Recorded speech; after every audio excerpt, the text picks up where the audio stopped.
And with that, I welcome you into Coach's Corner. My name is Lucas Kochevar, as always. A little bit loud there, my bad. And I'm back with the new Coach's Corner. And that's right. We're kind of hitting that lull period in the sports calendar. MLB's season is chugging along ahead. It's pretty fun for me as a Braves fan. But, outside of that, not a whole lot happening. NHL has their draft tonight. Connor Bedard, who we kind of knew was going first, went first overall, so no shocker there. But, I won't even pretend like I know hockey prospects. I'm not watching, Canada and Russia and, any college hockey games, respectfully. But I'm not. But got all that happening in the hockey world. The football world, Devontae Parker signed an extension with the Patriots, a 3-year, $33 million deal. Pretty good deal, I think, for both sides. I think Parker is a good player. Probably about that. I think it is honestly a little bit pricey for him just because of how his injury history is, I think. And,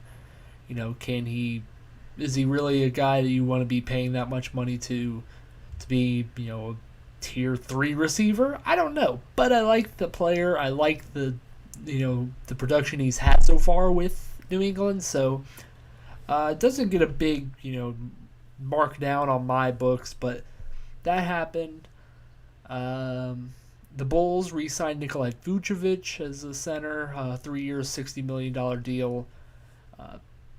Pretty hefty price tag for my liking of like what you get from Nikolai Vucevic, just because he's a big man who doesn't really play defense very well, like rim protection or anything. He's a good rebounder, good post player. He can shoot. Like, I think there are worse options, in the league. But I mean, for that price tag, I think there are better value options in the league. So, an interesting deal that I was curious to see where he would go. Honestly, he's one of the bigger names on the free agent market, just based off of how bad this free agent market is, honestly. But, him sticking around in Chicago, I don't hate it. It's just feels like a weird allocation of resources they have right now with him, DeRozan, Levine, and Lonzo Ball all making a ton of money. And 2 out of the 4 there are players that have not, I think, produced at nearly their level. Lonzo Ball because he's hurt, and Vucevic just because I think his style of play is kind of getting, I don't know, washed away in the league. I don't know. It's tough to say, but still a productive player. But regardless, that's all I can really think of, like, from the outside sporting world. LSU did end up winning that game is in a blowout. We were doing a live show here, so live the game was going on, and they blew them out 18-4. So LSU captures another national championship in baseball this time. If you remember, the return of Coach's Corner was during the women's basketball championship, so that's kind of interesting to tie back to the beginning of this show, or beginning of the second season of this show, I should say. But very cool to see a team like LSU win. I'm taking it as a Georgia national championship. I've told everyone this because Georgia's baseball is hiring LSU's pitching coach. So for that reason, he's bringing championship pedigree with him to Athens. So, naturally he's a winner already. And Georgia needs to do some winning in baseball. I actually got a Georgia baseball jersey today. And it is just a gorgeous cream color jersey. And yeah. So with all that being said, we'll get into Major League Baseball now. That's right. We're going to kick it over to the MLB standings here on ESPN.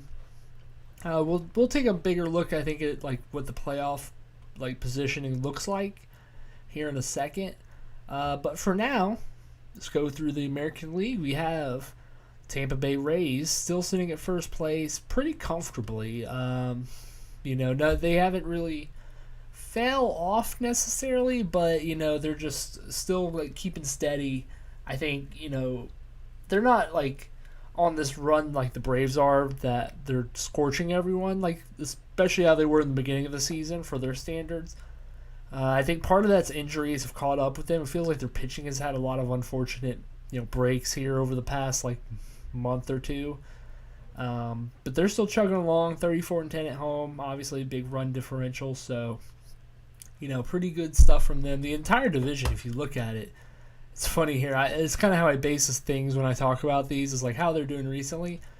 All around, all these teams in the AL East around 4-6 or 5-5 in their last 10 games, and they've all lost either one game in a row or the Red Sox have lost 3 in a row. But all positive run differentials, so good teams. 500 here is the worst team in the Red Sox. Compared to these other divisions, definitely not bad. It's definitely a competitive division, and the Rays are on top of it because of how good they are. Just overall as a team, from finding value guys, finding guys that fit what they want to do. Their managing is so good, like good stuff from them. It's just, can they keep this up and be the 1 seed? We'll see how that fares, but. The big surprise, I think, in this division isn't like the Yankees struggling. I think that there were flaws in the Yankees and the Red Sox struggling. It's the Baltimore Orioles, who have largely been a laughingstock in this division for years and years. I mean, coming back to be 48-30 right now. We'll talk about a couple of their players I think that are up for All-Star bids in the AL side of things. But the Baltimore Orioles being 18 games over 500, I think is tremendous for them. Tremendous growth for their franchise, because obviously they've been stockpiling guys. Like Adley Rutschman is obviously a great player. Gunnar Henderson. And they have another guy in the farm system. I'm trying to remember if I think it's Holiday. Either way, they have like another top pick that's making his way through the system now. And you're seeing those guys kind of put it all together. Yenier Cano, I believe, is the closer they have. Terrific closer. I have him on my fantasy baseball team. He's a killer. So, and you see that they're not even like the Rays, where they're doing it only at home. Because if you look at the Rays away record, they're 20-18 compared to 34-10 at home. No, the Orioles are 25-15 at home, 23-15 on the road. So they're doing it both ways. They're doing great stuff. Their pitching, I think, is still a little bit spotty in spots. I mean, they're starting guys it's still a little bit concerning, I think. But I don't know. I'm curious to see if they do hold up here. I think the trade deadline will be interesting for them, because Orioles have been. I don't want to say famously a team that's sold, but they've been a team that hasn't been in this position in a while. So, will they be sellers? Will they be buyers? I don't know. We'll see. Then, I mentioned the Yankees. Aaron Judge has been out, and the rest of that lineup is fairly mediocre. So, they're winning, but not at a clip they probably want to be. And then the Blue Jays, I think, are similar, where they're winning, but, in a division like this, you need to be winning more than you are. And Alex Manoah, oh God bless him. Alex Manoah was a pitcher. Was an all-star last year. Did all the things that he had to do. Was a pretty good pitcher coming into this year. And he's been sent down to rookie ball. And in rookie ball, he's playing against high schoolers. And he allowed 11 runs. So that just shows you how wacky sports are. Especially baseball, how hard it is to maintain being as good as you can be. So, but with that being said, we'll move on to the Central. We have the Twins as the top team here. We'll probably talk about the Twins when we get to the Braves more, but they're up here and they're 2 games under 500. And we'll get to the Central Division in the NL. These Central Divisions are god-awful, and it's a testament to how bad they are that a team is 2 games under 500, and the first place team is just not over 500, and the Red Sox are 500. So it's really astonishing when you look at it like that. But there's just nothing special about this division, because you have the Twins, who have a couple players and a couple namely players. Joe Ryan's having a fantastic season pitching. He just got murdered by the Braves. Byron Buxton, when he's healthy, is good. Joey Gallo, I think, has had a mini resurgence there. You have that team in first place. Then you have the Guardians, who are like, the Guardians are kind of America's like, oh, they play small ball. Look at them to go. Like, it's not a sustainable way of winning, I don't think. Then you have the Tigers, who, are better than what they've been, I believe. Like, still 10 games under 500, but, better than the White Sox, better than the Royals. And, I mean, it's like, sure, but even then, they're still bad. Like, they're still objectively a bad team. And then the White Sox are a mess that had big expectations, and they're not meeting them. Are they going to sell? I think they're the number one candidate to sell. If you had to pick out, any team that, like, is on the verge, like, because, Kansas City, Oakland, like, sure, they might sell, like, Washington. But they didn't have expectations like the White Sox did, who hypothetically want to win now. And they're only 5.5 out of the lead for the division. And so they're 13 games under 500, and they're 5.5 back of the division. So, like, you have teams like the White Sox there that are just hardly competing, doing anything like that looks competitive compared to everyone else that is good in the league. So, like, and then the Royals, who are god-awful. So the Central Division is just a mess. It's just a cluster of teams that just are so unserious that, like, I feel awful for any AL East fan who isn't going to see their team in the playoffs because an AL Central team is in there. Now, I don't know if I want to be the guy that's like, let's eliminate divisions. But even then, you got to take a look at it. Like, come on, man, what are we doing here? Then we go to the AL West, and we have a similar situation to the Orioles with the Rangers. The Rangers are, 6 games up on the Astros, and the Astros are defending World Series champions. Rangers have been just terrific. Their offense has been really the big factor here. Corey Seager, great. Nathan Eovaldi being like the best pitcher in the AL. That's pretty cool. So he's doing things for the Rangers to make them competitive. The Angels are finally like over 500. They're competing for a wild card spot. Shohei Ohtani is your AL MVP. There's no doubt about it. 2 home runs in yesterday's game, 10 strikeouts in that same game. There's no other player, I think, in all of sports that's doing anything as impressive as Shohei Ohtani is doing. I think that is safe to say he's the best player pound for pound in his respective sport. Not even close with anyone. I feel very fortunate that I do get to be the guy that, like, in 50 years, and they're like listing out ridiculous statistics that players had, and Shohei Ohtani is gonna have like the big ones of like any of those, and I'm gonna be like, yeah, I watched that guy play baseball. I had his jersey because Shohei Ohtani is a delight and a treat to watch. It's incredible night in, night out, and it's even more incredible that he's on the same team as a player that many people consider the best of his generation, and he's overshadowing him so much. And it's not to say that Mike Trout is a bad player or anything now. Like, he's still an all-star, great MVP type player, but he's not doing what Shohei Ohtani's doing. He's not drawing the eyes. It's like nightly you have to watch Shohei Ohtani do his things. Like, he's unbelievable. But third game up on the Astros, so that's pretty cool to see. I have to imagine there'll be buyers because they want to show Shohei that they want to compete. Like, they don't want him to leave in free agency or anything. So have to imagine there'll be buyers at the deadline.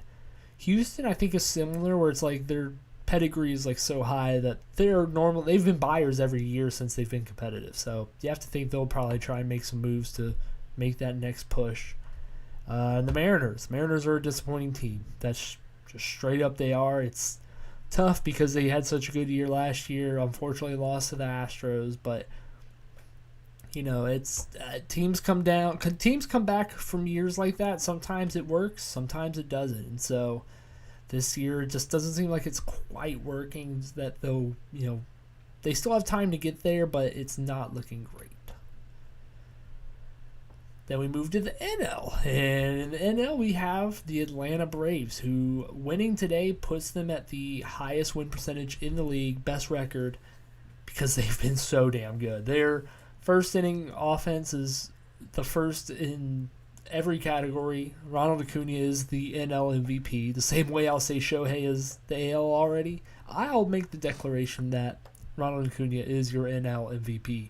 He's sitting like 330 right now. He has 19 home runs and like 38 stolen bases. Like he's doing things that a player like coming off an ACL.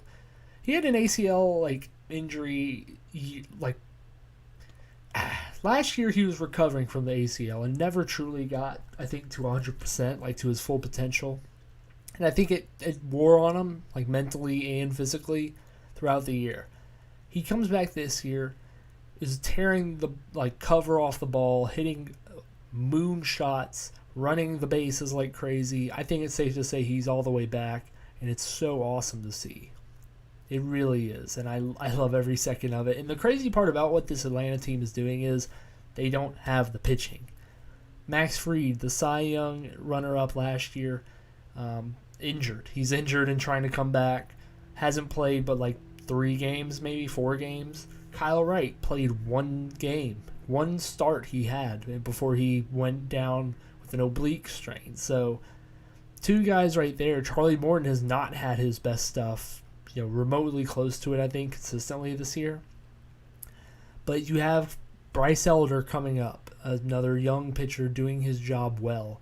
And you have Spencer Strider, who I don't even think is having that great of a year by his standards, but he's doing enough where he's holding down the game enough for Atlanta to build leads, and they're winning games when he's pitching. And so if they keep this up, it's going to be hard to imagine there will be competitive teams against them. It really, really are just blowing it out of the water. But even then, the Marlins in second place here, 7 games back. They have Luis Arias at second base, who's batting .400. Obviously, he's a big story. Everyone's been following him. Baseball fans have been following. I won't say everyone, but been keeping track of that. We'll see if that holds. If he can keep around that batting average, it'd be the highest, I think, in the past 20 years, 25 years. So that'd be cool. The Phillies, who have been relatively good recently, still 11 games back in the division. That's just how good the Braves have been. But they're playing better baseball. Bryce Harper's coming back to form. New York Mets are the biggest disappointment in all of baseball after rattling off 100-plus wins. They fall back down to earth or under 500. Look to be maybe sellers at the deadline, but even then they're spending so much money. It's like buying a used car and you have to turn around and sell it. Like that's what Steve Cohen is doing right now with this Mets team. He bought $20,000 worth of this car, bought it, drove off the lot, and now it's clunking down this road, and he goes back and it's like $5,000. Like, what can you really sell on this team? So tough for them. Nationals designed to be bad. And then we get to the Central Division. I mentioned them. They're better than the AL Central. I'll give them that, but it's still not great by any stretch of the imagination. The Reds have been a great story with Ellie De La Cruz filling up the ballpark again for the Reds. Joey Votto come back and raking. Their pitching is just bad. It's really bad. They're having an awesome offense, super fun team, but the pitching leaves a lot to be desired.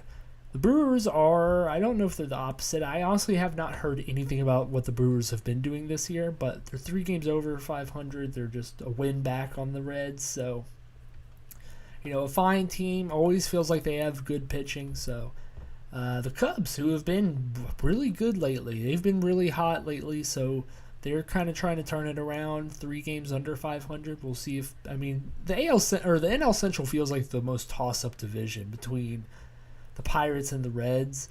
Pirates have kind of fallen back down to earth. I talked about them, are they going to keep it up? And they just didn't. So they're getting some injury woes, I think, right now as well. So they're kind of double screwed here. Like Brian Hayes is on the 10-day here, as you see in the headlines. Brian Reynolds, I know, is on the 10-day because he's on my fantasy team. So they're kind of sinking fit like quickly, and the Cardinals are just terrible.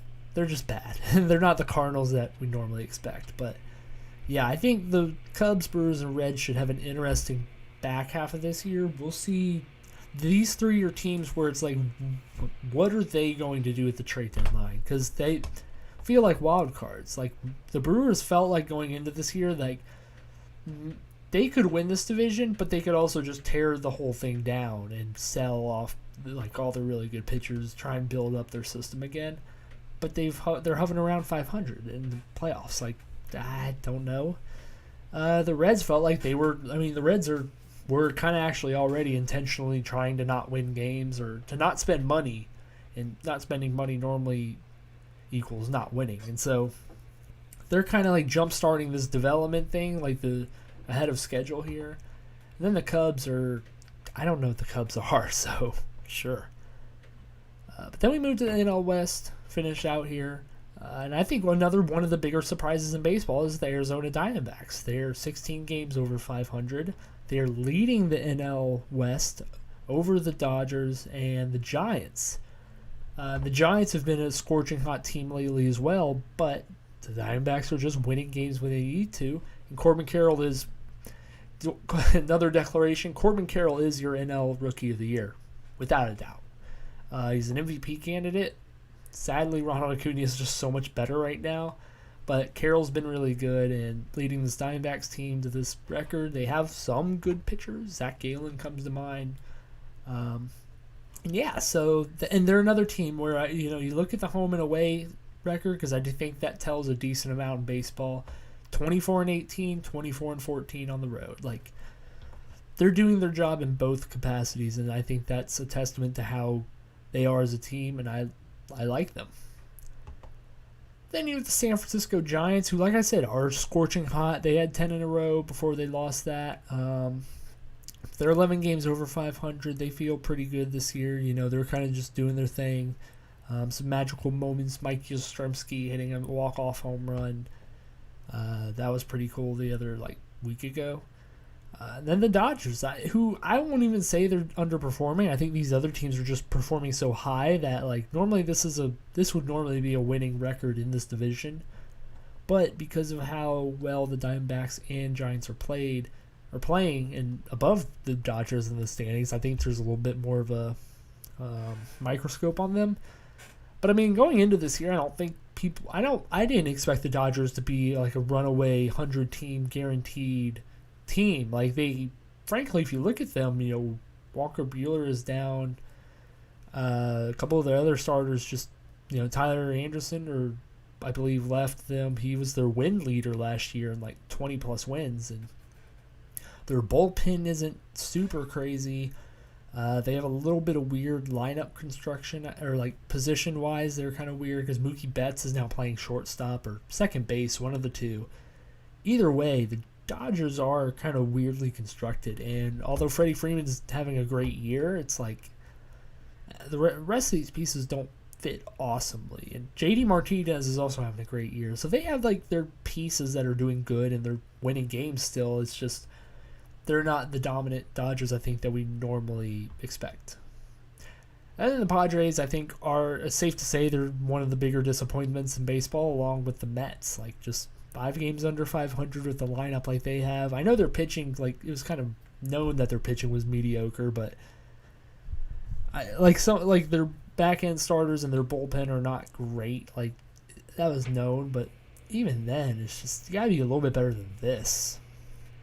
So yeah, and then the Rockies bad. So that's your league recap. We did a decent number there. We might have to save the MLB hat tier. The hat tier, we might have to save it or run through it quick because we're running a little bit long here. But I wanted to talk about the All-Star game real quick. They're doing the second phase of voting to see who's going to be into the All-Star game, and we already have the top 2 guys who I listed as the MVP, Shohei and Ronald, both already locked into the All-Star game because they had the most votes for each side. But then when you look to the American League catchers, Adley Rutschman and Jonah Heim, Rutschman, I mentioned with the Orioles having a great season. Obviously, he was a big time guy coming up, and he's putting it together. So, Jonah Heim is on the Rangers and having a good year as well. So, first base, Vladimir Guerrero Jr., a big name there, and Yandy Diaz for the Rays. So, Yandy's probably just, he's doing his job. He's 316, 12 homers on the Rays there. And yeah, just a Rays player doing Rays player things. Second base, you have Marcus Semien and Whit Merrifield from the Rangers and the Blue Jays, respectively. Josh Jung for the Rangers and Matt Chapman for the Blue Jays. I've never heard of Josh Jung, but he's a rookie, so that would make sense. But the rookie looks like he's having a great year, so that's pretty cool for him. I know Matt Chapman was having a great start to his year. So cool to see him there, and Bo Bichette for the Blue Jays and Corey Seager for the Rangers that I mentioned. So if you can't tell, I guess the Blue Jays fans really show out in voting here. Then you get to the outfield. Aaron Judge, obviously, big name. Mike Trout, Randy Arozarena for the Rays, Jordan Alvarez on the Astros, Kevin Kiermaier on the Blue Jays, and Adolis Garcia for the Rangers. So your healthy mix of Blue Jays, Rangers, and Rays, I think, is safe to say for this AL side of the picture. We'll see how it turns out. I think all these guys feel pretty deserving. No one really stands out as this feels weird, except some of the Blue Jays guys, which I guess, feels a little odd, but if they're being voted in, how can you complain? So, I can't talk as a Braves fan here because we'll get to that here. But going in the National League, the catchers, we have Sean Murphy, we have Will Smith for the Dodgers. Murphy, I think, is the all-star, no doubter here. He's just had a great year. But both guys, good players. First base, Freddie Freeman for the Dodgers, Matt Olson for the Braves. Olson is up there in the top two for most home runs in the league, and Freddie Freeman's having a great year as well. Then Luis Arias, I mentioned him earlier, batting 400 potentially. Then Ozzie Albies for the Braves. And we go to third base, Nolan Arenado for the Cardinals, just because he's he's the guy who is always there at the All-Star game no matter what. But he kind of brought it. He had a really good hot streak, I think, in May. So, he's kind of turned it around. And then Austin Riley for the Braves, who honestly is not super deserving, but he's doing enough. Then shortstop is honestly kind of hilarious. It's Orlando Arcia for the Braves. So once again, another Brave. Francisco Lindor for the Mets. I guess there aren't a lot of great shortstops in the NL because although I love Orlando Arcia, he's having a really good year. I don't know if he stands out as a name for the All-Star game, but if you look at some of the other guys around the league, I guess you could make the argument for him, and yeah, so Orlando Arcia there. Then the DH, JD Martinez, who I mentioned for the Dodgers, and Bryce Harper for the Phillies. Then the outfield, Mookie Betts on the Dodgers, Corbin Carroll for the D-backs, and Lourdes Gurriel Jr. for the D-backs, and Michael Harris the second from the Braves. So, yeah, we'll see how it turns out. I'm really super excited to see how some of these Braves players do. I think you can kind of tell some of the way the voting splits have come out, who's probably going to be selected realistically. But, should be good to see some Braves in the All-Star game. Okay. Man, okay. The tears looking me in the eyes, and I'm going to be honest, I think we're going to save the tear. I know the thumbnail says it, but I think that we'll be in this position next week where we'll be like, you know what, I wish we had a tier, and we'll do the tier then, and I think next week's show, we'll see if it's, YouTube broadcast or just normal Lucas on the podcast. But either way, we're going to save the hat tier just, because it's a summer. It's a long summer. We have a lot of things to talk about that we can really get into. And we've talked a lot of baseball today. It's fun to, talk about baseball, kind of get into this groove here. And when your team's winning like mine is in the Braves, it's really fun to talk. So, yeah, well, I think that's going to do it for me this time around. I'm your host, Luke's Coach of R. As always, make sure to like, share, subscribe. Check out LK Sports Talk for the NFC South Division being talked about this Friday. Yeah, make sure you check out some videos in the past. I saw the views were kind of getting up on those. That's pretty cool to see. I appreciate it very much. And until next time.